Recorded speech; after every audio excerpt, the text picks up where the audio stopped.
개인적으로 조금 아쉬운 거, 후륜구동 기반의 베이스로 차량을 만들어도 되지 않았을까. 이 자연흡기 가솔린 모델, 주행 질감으로 보면 상당히 부드러운 주행 질감을 줍니다. 근데 이 2.5L 엔진이 사실상 조금 애매하다고 저는 생각이 듭니다.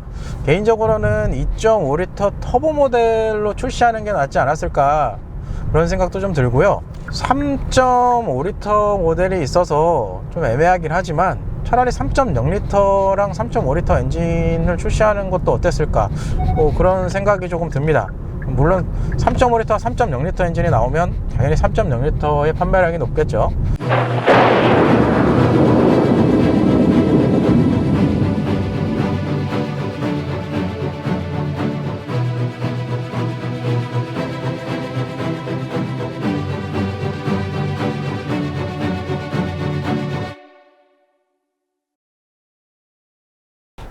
일단은 차를 받았네요. 오늘은 너무 힘들었네요. 진짜. 오늘 시승차가 부평에 있어가지고 이 안산에서 가는데 거의 1시간 넘게 걸린 것 같아요. 일단은 다시 안산으로 들어왔고요. 처음에 부천인 줄 알고 갔다가 주소를 자세히 보니까 부평이더라고요.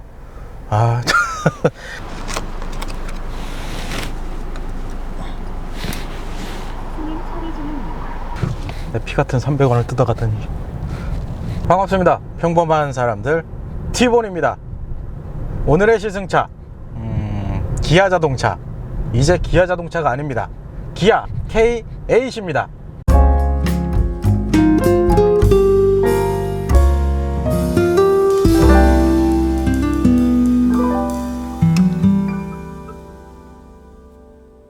일단 이 기아 K8 차량, 전륜구동을 기반으로 한 준대형 세단입니다. 조금 특이한 건 기존에 준대형급 세단이 이제 K7이 있었는데 K8 같은 경우는 기존의 K7의 후속 모델이라고 합니다. 그래도 아무래도 숫자가 높아서 K7보다는 상급 모델이지 않을까 생각했는데 후속 모델이라고 하더라고요. 그래서 코드명이 지금 GL3라고 표현을 하는데 소나타 DN8에 적용된 신규 3세대 플랫폼을 기반으로 제작된 차량이 K8, 지금 현재 시승하고 있는 이 차량입니다. 그리고 기아 자동차에서 기아로 사명이 변경되고 그리고 로고, 드디어 로고를 바꿨네요. 기아 자동차 로고를 바꾼 후에 나온 첫 모델이기도 합니다. 그래서 경쟁 차종으로 보면 현대자동차의 그랜저, 그리고 수입차 쪽을 보면 닉산 맥시마, 그리고 시트로행의 C6, 마지막으로 크라이슬러의 300, 이렇게 좀 꼽을 수가 있는데 사실상 입급에서 최강자는 그랜저입니다. 그래서 지난 판매량만 봐도 2, 3위들이랑은 비교가 안 될 정도의 판매량을 보이고 있습니다. 어떻게 보면은 그랜저만 잡으면 한국 시장에서 이 준대형급 세단은 1위를 탈환할 수 있습니다. 쉽게 설명하면 그렇게 되는데, 아무래도 이 그랜저 차량이 오래전부터 쌓아온 이미지라는 게 있기 때문에 그 이미지 덕분에 아직까지 1위를 하고 있지 않나, 그렇게 생각을 좀 해봐요. 그래서 모델명을 K8으로 해서 약간 상급 모델로 표현을 하고 싶었던 건가, 그런 생각도 들더라고요. 그래서 엔진 트림 같은 경우는 지금 총 4가지의 트림으로 판매를 하고 있고요. 2.5L와 3.5L 자연흡기 가솔린 모델, 그리고 3.5L LPI 모델, 마지막으로 1.6 터보 엔진이 장착된 하이브리드 모델, 이렇게 해서 총 4가지의 엔진 트림으로 지금 판매를 하고 있습니다. 개인적으로 조금 아쉬운 거, 저는 딱 2가지 정도가 생각이 나더라고요. 일단은 첫 번째로, 사실 이급에서는 그랜저의 이 강자를 꺾기가 참 쉽지가 않거든요. 그런 점에서 비춰보면 후륜구동 기반의 베이스로 차량을 만들어도 되지 않았을까 하는 조금의 아쉬움도 좀 있더라고요. 그리고 마지막으로는 이 자연흡기 가솔린 모델, 주행 질감으로 보면 상당히 부드러운 주행 질감을 줍니다. 그 얘기는 이 서스펜션 세팅만 정말 잘 해놓으면 굉장히 편안한 차로 내세울 수 있는 모델이기도 하거든요, 이 엔진 자체가. 근데 이 2.5L 엔진이 사실상 조금 애매하다고 저는 생각이 듭니다. 개인적으로는 2.5L 터보 모델로 출시하는 게 낫지 않았을까 그런 생각도 좀 들고요. 그리고 추가로 3.5L 모델이 있어서 좀 애매하긴 하지만 차라리 3.0L랑 3.5L 엔진을 출시하는 것도 어땠을까, 뭐 그런 생각이 조금 듭니다. 물론 3.5L, 3.0L 엔진이 나오면 당연히 3.0L의 판매량이 높겠죠. 그래서 현재 시승하고 있는 이 K8 차량 가장 기본이 되는 2.5L 자유흡기 엔진을 적용하고 있고요. 여기에 변속기는 8단 자동 변속기가 매칭이 되어 있습니다.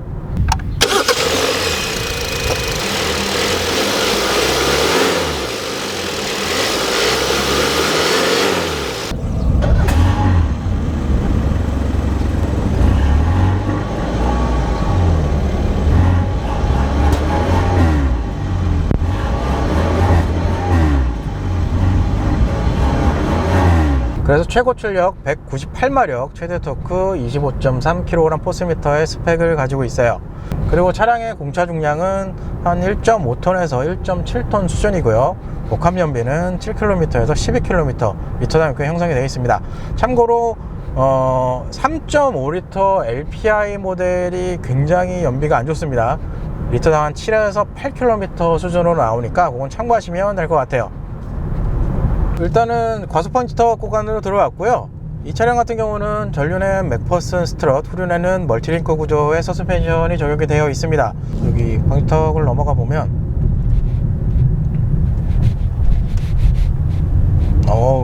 일단은 첫 번째 느껴지는 게 굉장히 부드럽습니다.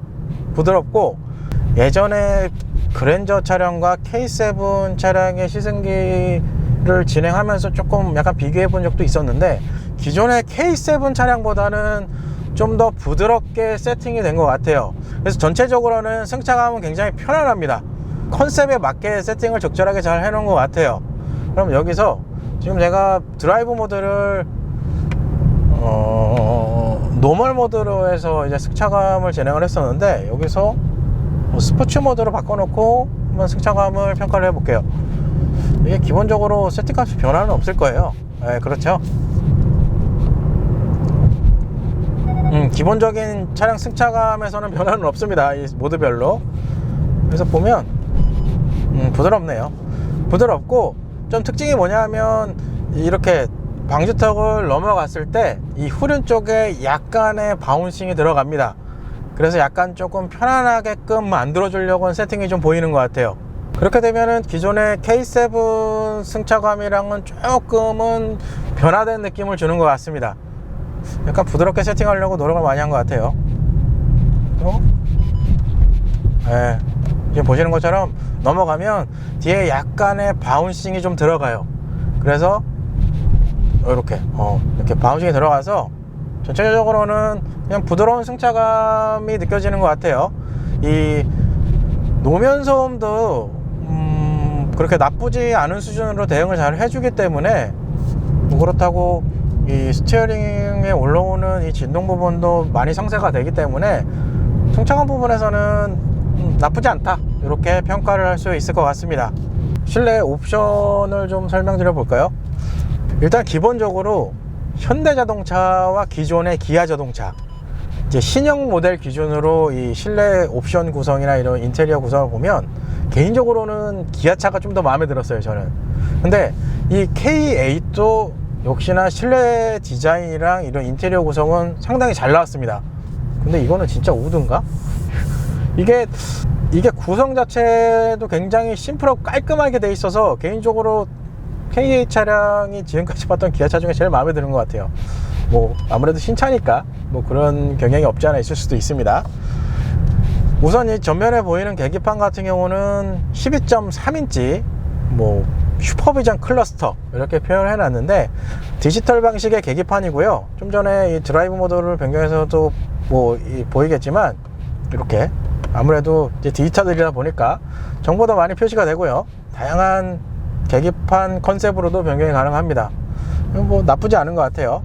그리고 이 운전좌석 좌측 하단에는 헤드라이트 조사각, 그리고 트렁크 버튼 이렇게 마련이 되어 있습니다. 그리고 지금 여기 보이시는 스티어링 휠, 지금 영상에도 나오겠지만 이게 새롭게 디자인된 스티어링 휠인데, 이게 조금 특이한 게 여기 부분이 상당히 이제 튀어나와 있어요. 이 볼륨감이 조금 살아 있어요, 여기가. 그래서 좀 굉장히 특이하고요.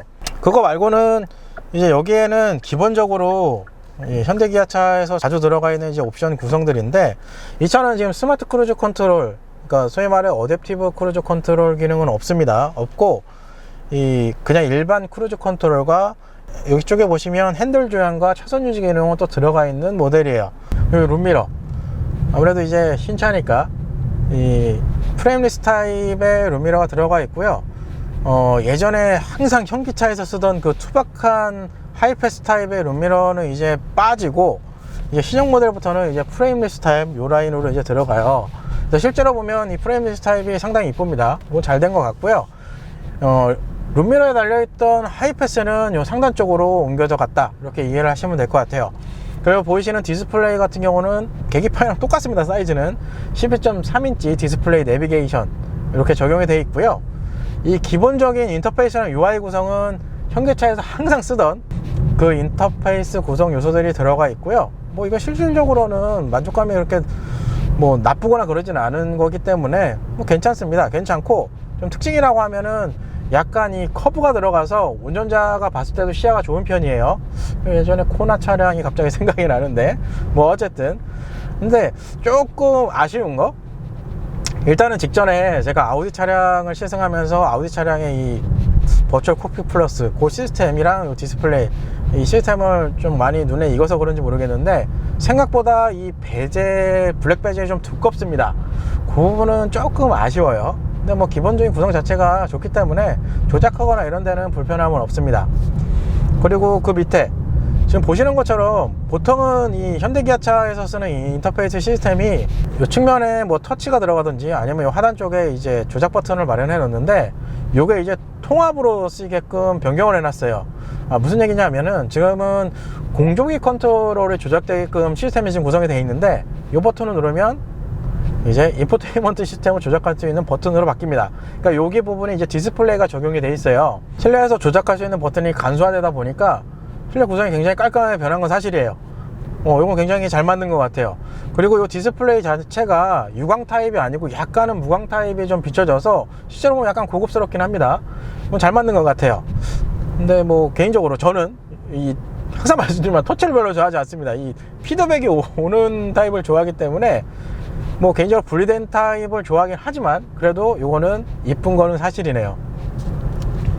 그리고 그 하단에 보시면 타입은 USB-A 타입 포트가 두 개 마련이 되어 있습니다. 하나는 충전용, 하나는 데이터 전송용이라고 이해하시면 될 것 같아요.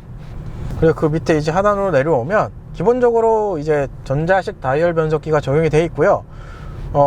이 전자식 다이얼 변속기 때문에 이제 패들 시프트도 기본으로 적용이 되어 있어요. 이걸로 수동을 할 수는 없으니까. 이 변속기 상단 쪽에 보시면 드라이브 모드, 그리고 오토 홀드, 그리고 주차 관련 이제 보조 이제 카메라들 이런 거 세팅하는 버튼들이 마련이 되어 있는데, 이게 여기서도 좀 특이한 게 이게 상당히 이렇게 올라와 있어요. 각도가 이렇게 틀어져 있어서 실제로 운전할 때 이렇게 보면 시인성이 좋은 편입니다.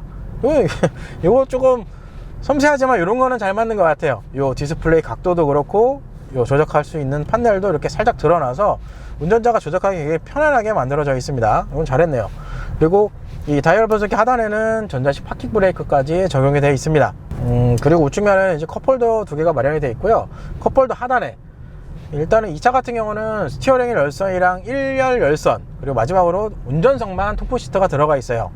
그리고 여기 이제 센터 콘솔이 들어가 있는데, 아까 여기 앞전에 12V 소켓 파워 아울렛이 없었는데, 그 12V 파워 아울렛은 요 센터 콘솔 안쪽으로 들어가 있습니다. 센터 콘솔도 공간도 넉넉하기 때문에 뭐 무난한 수준이다, 이렇게 이해하시면 될 것 같습니다. 그리고 마지막으로 이 조수석 시트 측면에 워크인 스위치도 마련이 되어 있습니다. 뭐 요거는 있으면 좋은 거니까. 근데 요 기능이 있는 건 진짜 오랜만에 보네요. 그래서 전체적인 차량의 옵션은 그렇게 좀 설명을 드릴 수 있을 것 같아요. 일단은 실내 쪽에서는 확실히 기아차가 이 실내 디자인 쪽은 그래도 꼼꼼하게 잘하는 것 같아요. 제 개인적인 취향이 맞아서 그런지 모르겠는데, 개인적으로 이 인테리어는 정말 잘했네요. 일단은 큰 도로로 나왔고요. 드라이브 모드는 지금이 노멀, 이렇게 스포츠로 변경을 하고 이 패들 시프트를 이용해서 한번 달려보도록 하겠습니다. 여기서 프락셀,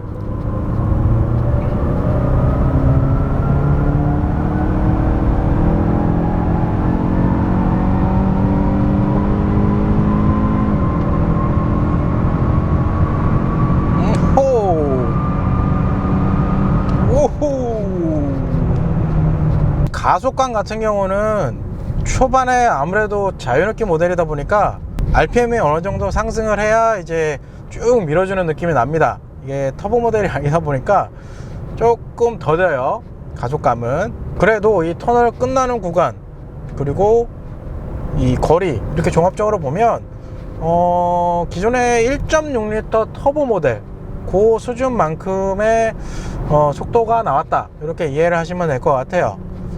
근데 조금 아쉬운 건 아무래도 이제 초반에 이 가속했을 때 딜레이, 그거는 조금 아쉽습니다.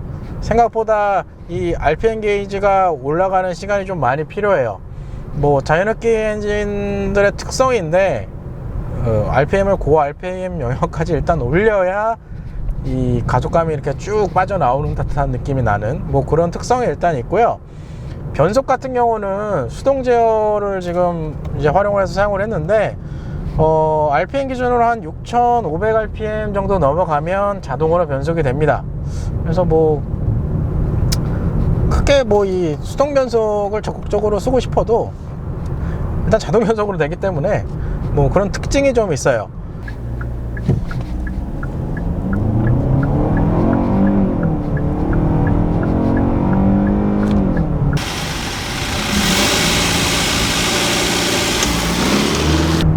브레이크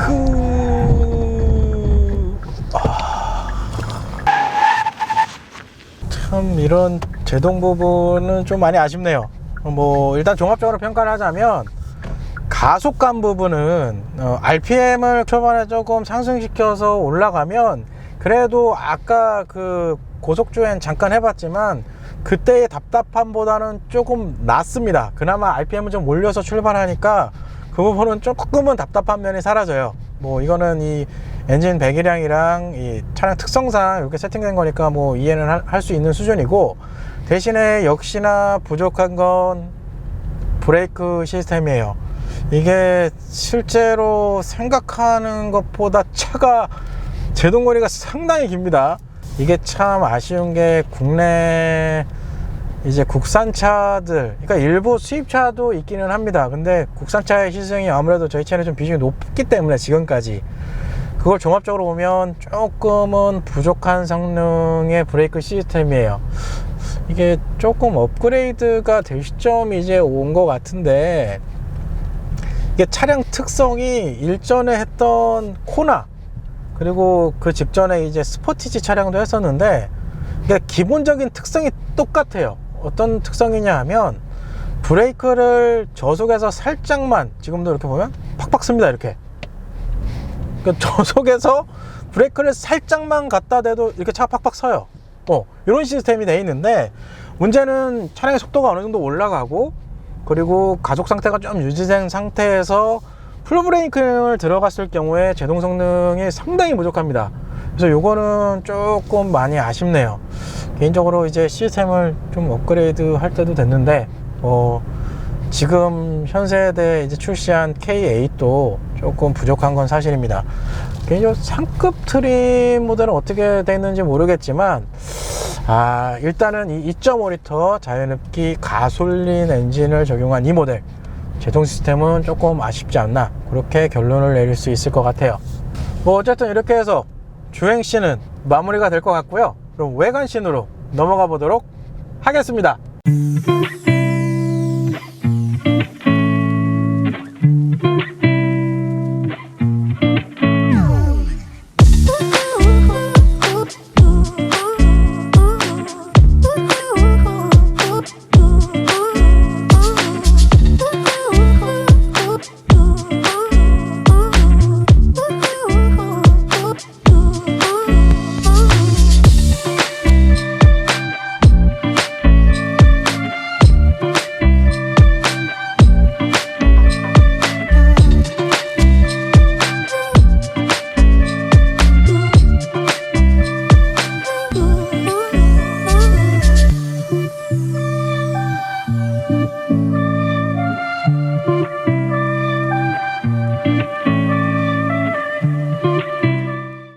오늘의 시승차 기아 K8입니다. 전면 쪽 보시면은 기존에 제가 이 차량을 보기 전에는 신형 그랜저를 참 많이 닮았다 이렇게 생각을 했었는데, 실제로 보면 그릴부 디자인은 그랜저랑 좀 다릅니다. 보시는 것처럼 그릴 라인이 전면부의 상당 부분을 차지하고 있는 게 일단 특징이고요. 또 하나의 특징은 기존의 차량들은 그릴 라인을 블랙 색상으로 처리하는 반면에 이 차 같은 경우는 지금 차량 색상이 스노우 펄 화이트 색상이라고 표기가 되어 있는데, 그릴 색상도 차량 색상이랑 동일하게 맞춘 점, 이게 굉장히 특징이라고 할 수 있습니다. 좀 여기 보이시는 지금 깜빡이 등이 전멸하고 있는데, 이 부분은 방향지시 등을 사용하지 않을 때는 주간 라이트 등으로 표시가 된다, 이렇게 이해하시면 될 것 같아요. 기아 로고가 일단 바뀌었는데, 사실 개인적으로는 저런 폰트형을 따서 하는 로고보다는 제가 그나마 기아 자동차에서 조금 멋있다고 생각한 로고가 처음 나왔던 기아 로고였어요.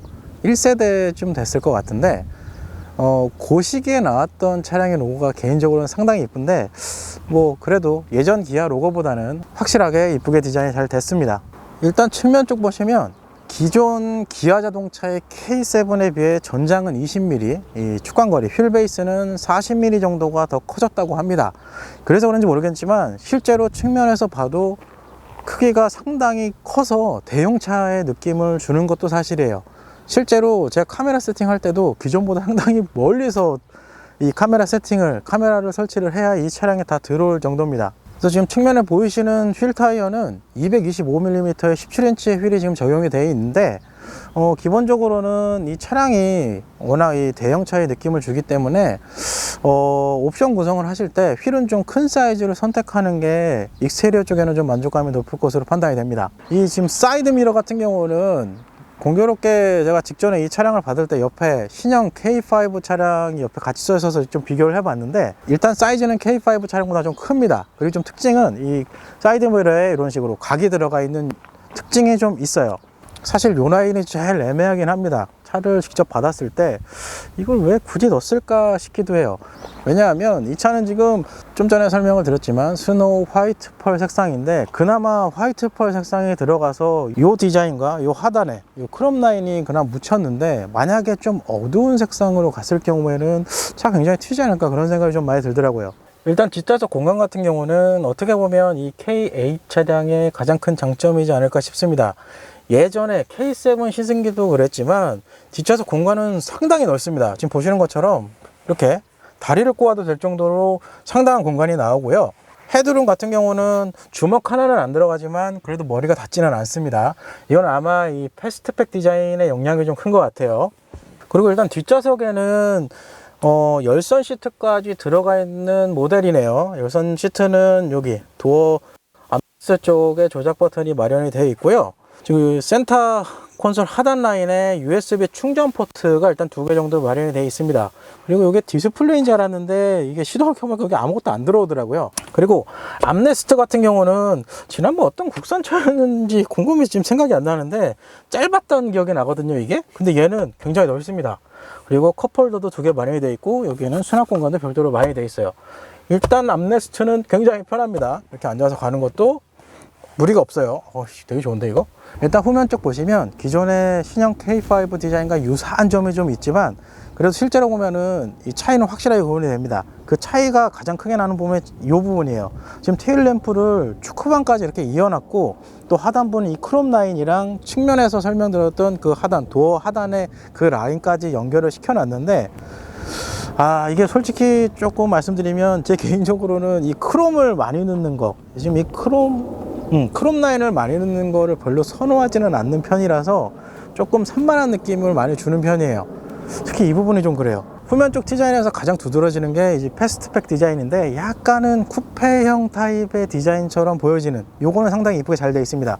요 디자인 때문에 이 트렁크 후드 자체가 굉장히 좁아졌습니다. 이건 좀 특징이라고 할 수 있을 것 같아요. 그리고 트렁크 용량은 지금 수치상 610리터 정도 나오고요. 사실상 500리터가 넘어가면 트렁크 공간에서는 부족함을 느끼실 수는 없을 거예요.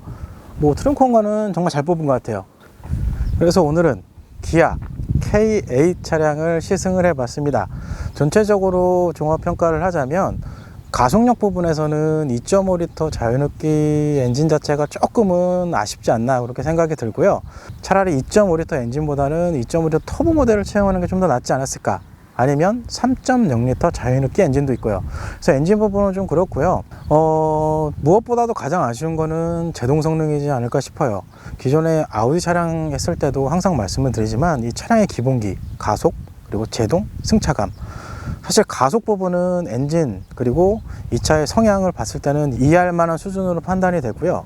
그리고 승차감 자체도 이 차량을 구입하는 포지션, 그러니까 이 차량을 구입하시는 이 성향들을 봤을 때는 맞는 세팅이라고 보여지는데, 문제는 제동입니다.